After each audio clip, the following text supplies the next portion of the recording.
ప్రస్తుతం జగిత్యాల జిల్లాలో ఉత్కంఠ నెలకొంటుంది. ఏ క్షణం ఏం జరుగుతుందో అన్న తెలియని పరిస్థితి కనబడతా ఉన్నది. ఒకవైపు కాంగ్రెస్ పార్టీ నాయకులు ఎవరైతే ఉన్నారో, ఎమ్మెల్సీ జీవన్ రెడ్డి తరఫున ఉన్న కాంగ్రెస్ శ్రేణులు ఎవరైతే ఉన్నారో, ఆ కార్యకర్తలు ఎవరైతే ఉన్నారో వాళ్ళు ఆందోళన చెందుతా ఉన్నారు.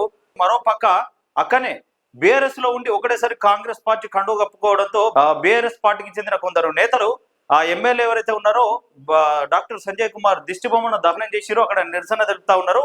ప్రస్తుతం జగిత్యాల జిల్లాలో ఏం జరుగుతుందో అన్నది తెలియని పరిస్థితి కనబడతా ఉన్నది. అయితే భారీగా ఎమ్మెల్సీ జీవన్ రెడ్డి ఇంటికి కాంగ్రెస్ పార్టీ శ్రేణులు కానీ ఆయన అభిమానులు కానీ వెళ్తా ఉన్నారు. మరి ఆయన అధిష్టానంతో మాట్లాడుతూ ఉన్నాడు. ఇది ఎట్లా జరిగింది నాకు తెలియకుండా డాక్టర్ సంజయ్ కుమార్ ని ఎట్లా పార్టీలోకి తీసుకున్నారన్న ఒక ఆలోచనలోనే ఆయన ఆగ్రహం వ్యక్తం చేస్తా ఉన్నాడు. మరి ఆయనతోని మాట్లాడడానికి ప్రభుత్వం వీపులు ఎవరైతే ఉన్నారో అడ్లూరి లక్ష్మణ్ గాని అట్లనే ఆది శ్రీనివాస్ గాని ఆయన నివాసానికి వెళ్లి మాట్లాడినట్టు తెలుస్తా ఉన్నది. అట్లనే ఇటు ఒక పక్క మాజీ ఎమ్మెల్యే జగిత్యాల జిల్లా బీఆర్ఎస్ పార్టీ అధ్యక్షుడు కల్వకుంట్ల విద్యాసాగర్ రావు ఎట్లా పార్టీ మారినావు అని చెప్పేసి, సో నీకు టికెటే రాకపోతుండే అయినా కానీ కూడా కేసీఆర్ గారు కవిత గారు చేయబట్టి నీకు టికెట్ వచ్చింది, నువ్వు గెలవలేని పరిస్థితి ఉన్నా అని కూడా వాళ్ళు నేను గెలిపించుకున్నారు. సో అలాంటి వాళ్ళకు నువ్వు నమ్మక ద్రోహం ఎట్లా చేసినావు అని చెప్పేసి అక్కడ బయట నుంచి వాళ్ళు నిరసన తెలుపుతా ఉన్న పరిస్థితి కనబడతా ఉన్నది. సో మొత్తానికి జగిత్యాలలో ఏ క్షణం ఏం జరగబోతోందా అన్న ఒక ఉత్కంఠ నెలకొన్నది.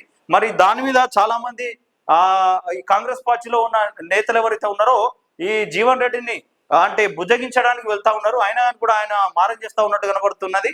బీజేపీ పార్టీ వాళ్ళు మరి బీజేపీలోకి తీసుకెళ్లాలని ఆలోచన చేస్తా ఉన్నారు. మరి ఎమ్మెల్సీ జీవన్ రెడ్డి తీవ్ర ఆగ్రహంలో ఉన్నట్టు తెలుస్తా ఉన్నది. ఆయన ఖచ్చితంగా రాజీనామా చేసే పరిస్థితి కనబడతా ఉన్నది. సో ఆయనను త్వరలోనే నాకు తెలిసి బండి సంజయ్ మరి ఈ రోజు రేపు అన్నట్టు వార్తలు నిలబడతా ఉన్నాయి. ఇటు బండి సంజయ్ కానీ ఈటలు కానీ ఎమ్మెల్సీ జీవన్ రెడ్డిని కలవబోతా ఉన్నట్టు. సో అక్కడ మొత్తానికైతే భారీగా ఈ పోలీసు బలగాలు మోహరించారు. మరి ఏ క్షణం ఏం జరుగుతుందో, మరి ఏదైనా అల్లర్లు జరుగుతాయి, ఏదో గొడవ జరుగుతుంది అన్న నేపథ్యంలో అక్కడ భారీ ఎత్తున పెద్ద ఎత్తున పోలీసులు కూడా మోహరించడం జరిగింది.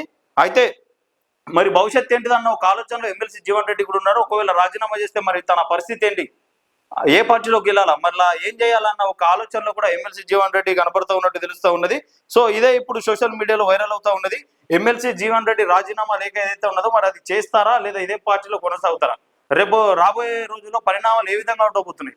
ఎవరైతే ఇద్దరు ఒకరి మీద ఒకరు పోటీ చేసుకున్నారో అసెంబ్లీ ఎన్నికల్లో కొట్లాడారో ఇప్పుడు వాళ్ళిద్దరు ఒకటే పార్టీలో ఉండడం పట్ల మరి ఏ విధంగా ఆయన ఆలోచిస్తా ఉన్నాడన్న ఆలోచన ఇప్పుడు కలుగుతా ఉన్నది. మొత్తానికైతే డాక్టర్ సంజయ్ కుమార్ పార్టీ మారడంతో ఒక్కసారిగా తీవ్రమైన పరిస్థితిని నెలకొంటా ఉన్నది జగిత్యాల పట్టణంలో.